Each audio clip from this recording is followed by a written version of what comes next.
大家好，歡迎收睇 Jessie Cat 澳洲生活。今日又到我哋喺澳洲揾嘢食嘅時間啦。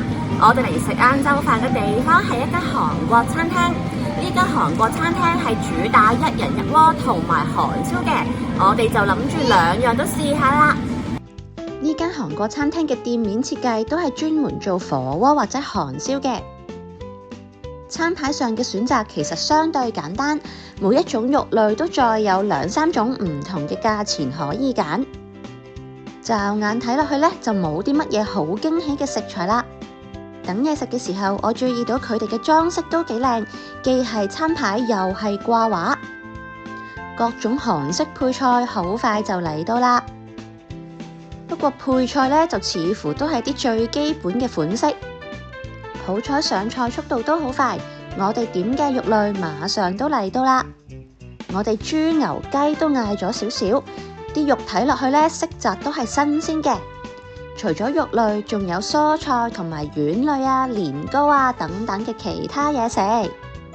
嘢食嚟齊晒之後呢，我哋就注意到我哋嘅失誤啦，就係原來我哋唔知佢份量係咁大㗎，所以嗌得太多嘢食，而家擺到成枱都係，我都唔知兩個人點食得晒啦。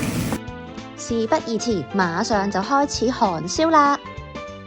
我見佢啲雞肉其實都切得幾厚下，所以燒嘅時候呢，可能就要留心少少，唔好外面燶晒，入邊又未熟，燒到燶燶地，睇落好吸引。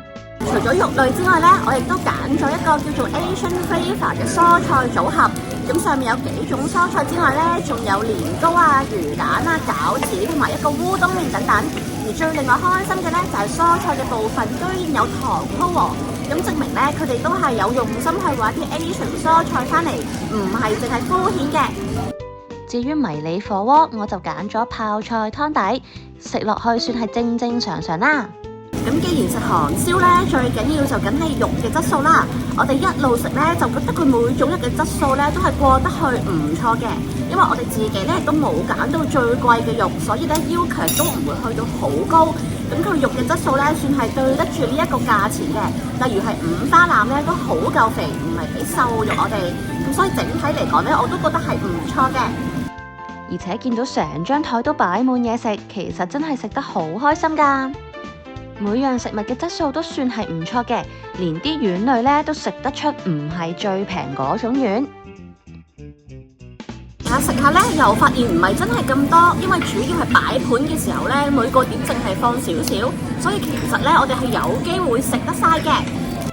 喺我食夠迷你火鍋之後，Luna 爸爸仲將火鍋嘅材料，例如係烏冬等等，都攞去韓燒，食落去又幾好味喎。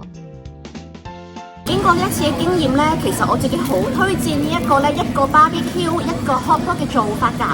然之後呢，就嗌好多種唔同嘅肉，因為其實 BBQ 嘅肉同埋 hotpot 嘅肉呢，基本上可以撈亂嚟用，冇話邊一種嘢呢一定淨係可以韓燒，另外一種呢就淨係可以打邊爐嘅。而呢一個玩法再配埋幾種唔同嘅醬汁呢，其實食起上嚟呢，種種嘢都唔同味，咁我自己覺得食落好豐富嘅。叫咗咁多嘢食，但係最後我哋居然食得晒，就證明呢間餐廳好食啦。